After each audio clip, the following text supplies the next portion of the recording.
If you ever work security in a building after midnight, don't ignore alarms, don't ignore strange noises, and if your cameras show someone walking through a hallway that shouldn't exist, don't go looking for them, because some people disappear. And some people keep showing up long after they're gone. 3 years later, Ethan Walker still refuses to enter office buildings after dark. He avoids empty hallways, he avoids security cameras, and whenever he hears fluorescent lights buzzing overhead. He remembers the night a security guard vanished from a floor that didn't exist.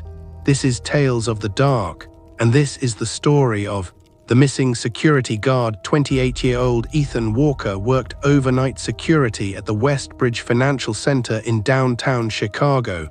The building wasn't famous. It was just another glass and steel office tower surrounded by dozens of others. 32 floors, hundreds of offices, thousands of employees. At night, however, it felt completely different. After 10 p.m., nearly everyone left. By midnight, the building became a maze of empty corridors, dark conference rooms, and silent workspaces. Ethan usually worked with another guard, a 46-year-old veteran named Mark Sullivan. Mark had been with the company for nearly 15 years. He knew every floor, every office, every maintenance corridor. If something happened in the building, Mark usually knew about it before anyone else. On the night everything changed, the two men started their shift normally. The weather outside was terrible. Heavy rain hammered the city. Wind rattled the windows. Around 1:40 a.m., Ethan sat in the security office monitoring cameras while Mark performed his routine patrol. Nothing unusual, just another quiet night. Then camera 18 went offline. Ethan frowned. Camera failures weren't uncommon. The building's equipment was old. He picked up the radio. "Mark, you near the East Wing?" Static crackled. Then Mark answered, "Yeah, camera 18 just dropped. Probably another wiring issue. Can you check it?" "On my way." The transmission ended. Ethan returned to the monitors. Several minutes later, camera 18 came back online. Problem solved, or so he thought. At exactly 2:03 a.m., the motion alarm activated. A red notification flashed across Ethan's screen. The alert came from the 26th floor. Ethan immediately checked the feed. A figure appeared on camera, walking slowly down a hallway. At first, nothing seemed unusual. Then Ethan frowned. He didn't recognize the corridor. The building had 32 floors. He knew their layouts well, but this hallway looked different, very different. Yellow walls, old fluorescent lights. Stained carpeting, no office numbers, no signs, nothing, just a long corridor stretching beyond the camera's view.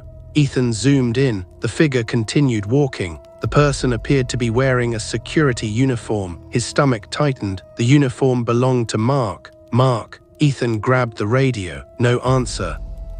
"Mark, do you copy?" Static, silence. The figure continued down the hallway, never looking at the camera, never changing pace, just walking. Ethan immediately pulled up the floor map. The motion alert supposedly originated from the 26th floor, but there was no hallway matching what he was seeing.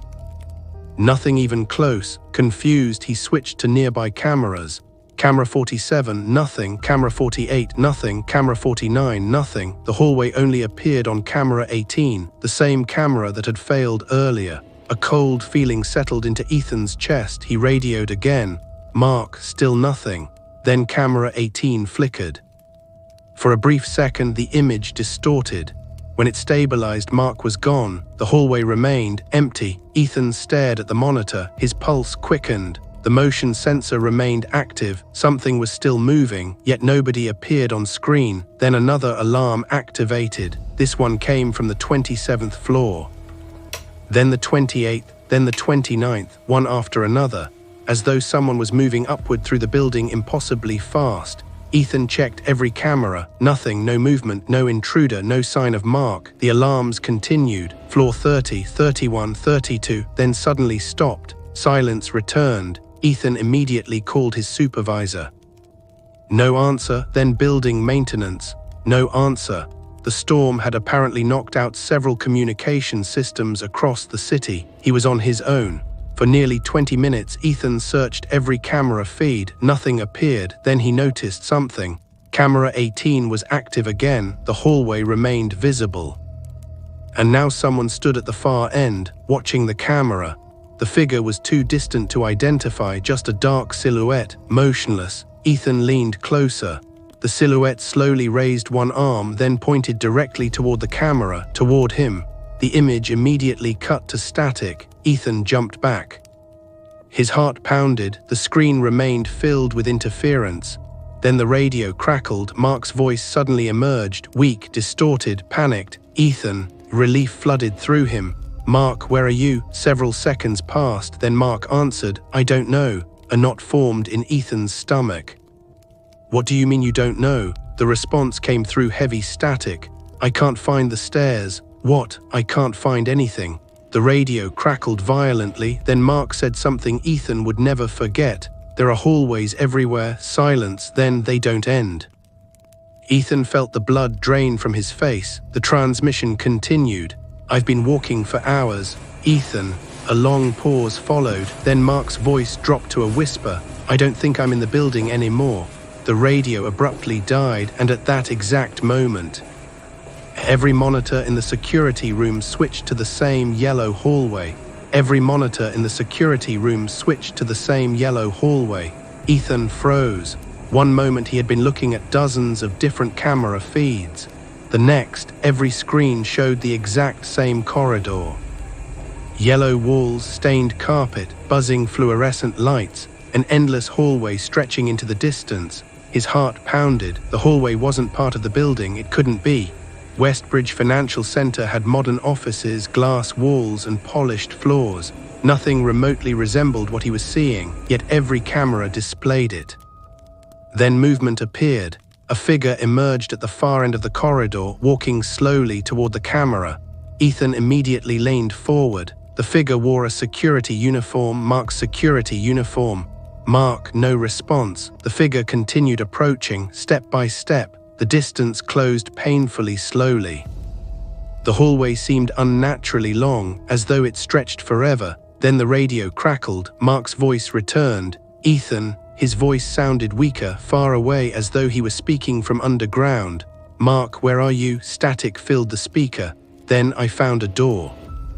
Ethan felt a brief surge of hope. "A door? Yeah, can you get out?" Several seconds passed, then Mark answered. "No." The response chilled him. "What do you mean?" The radio hissed. "The door leads to another hallway." Silence, then, and another. More static, and another. Ethan's stomach tightened. The figure on the monitors continued walking closer, still too far away to see clearly, still moving at the same slow pace. Then Mark spoke again. His voice shook. "Ethan." "What?" "I think something followed me in here." The room suddenly felt much colder. "What are you talking about?" No answer, only breathing, heavy breathing. Then Mark whispered, "I keep seeing people." The radio crackled violently. "They stand at the end of the halls." Another burst of static. "They don't move." Ethan stared at the monitors. The approaching figure kept walking, step, step, step. Then Mark continued, "But every time I look away," his voice nearly broke, "they get closer." The transmission died. Silence filled the security office. Outside, rain hammered the windows. Thunder shook the building. Ethan looked around. For the first time in years, he felt completely alone. Then one of the monitors flickered. The approaching figure was suddenly much closer. Ethan jumped. There should have been no way. Only seconds had passed, yet the distance had somehow vanished. The figure now stood halfway down the hallway, motionless, watching. The camera image distorted. Lines of static rolled across the screen. When the picture cleared again, the figure had moved closer, much closer. Ethan's pulse skyrocketed. He grabbed the radio. "Mark." "Nothing." "Mark, answer me." Only static. Then a loud bang echoed somewhere inside the building. Ethan nearly dropped the radio. The sound came from above him, a heavy metallic crash followed by silence. Then another, closer this time. The security office suddenly felt exposed. He checked the cameras. Every monitor still displayed the hallway. Except one, a single screen showed the stairwell outside the security room. Ethan stared at it. The stairwell was empty, then movement appeared. Someone stepped into view. His breath caught. It was Mark. At least it looked like Mark. The guard stood perfectly still in the stairwell, his face hidden by shadows. Ethan immediately grabbed the radio. Mark, no response. The figure didn't move, didn't blink, didn't react, just stood there, watching the camera.